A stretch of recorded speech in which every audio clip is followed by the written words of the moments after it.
Stimulus update: why the White House's $916 billion proposal won't fly. For the latest information on the ongoing stimulus negotiations, please check out our coverage here. For months, members of both parties have pushed for the next stimulus package to include enhanced jobless benefits for the more than 19 million Americans still on state unemployment rolls. That explains why some Democratic leaders were frustrated Tuesday when Treasury Secretary Steve Mnuchin unveiled the White House's $916 billion stimulus plan, which did not include weekly enhanced unemployment payments.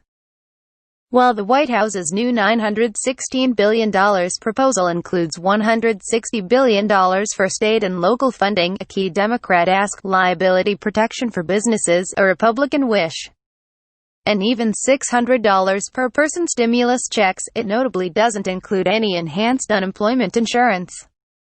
It only provides $40 billion for extending pandemic unemployment assistance (PUA) and pandemic emergency unemployment compensation (PEUC) that are set to expire this year.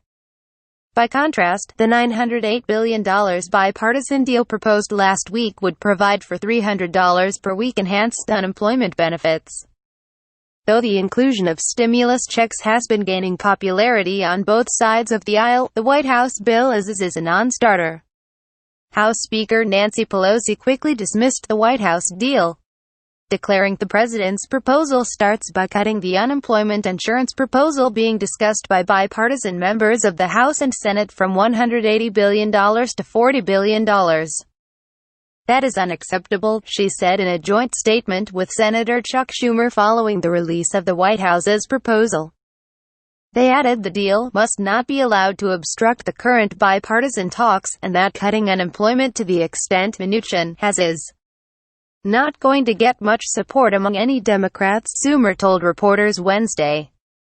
The Treasury Department did not respond to Fortune's request for comment about the White House's latest offer.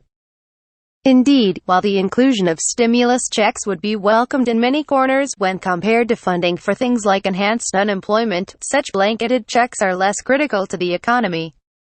Economists and analysts say the first priority is bottom line. Those households who don't have a job don't have any savings, Mark Zondi, chief economist at Moody's Analytics, recently told Fortune. Meanwhile, Michelle Meyer, head of U.S. economics at Bank of America, adds that unemployment insurance is critical, and not just the dollar amount but the various programs.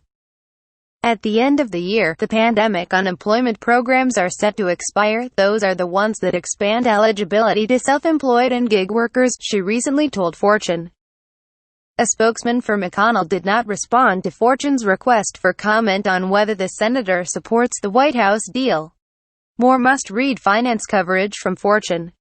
Copyright 2020 Fortune Media IP Limited. All rights reserved. Use of this site constitutes acceptance of our terms of use and privacy policy. See a notice at collection and privacy notice. Do not sell my personal information, ad choices.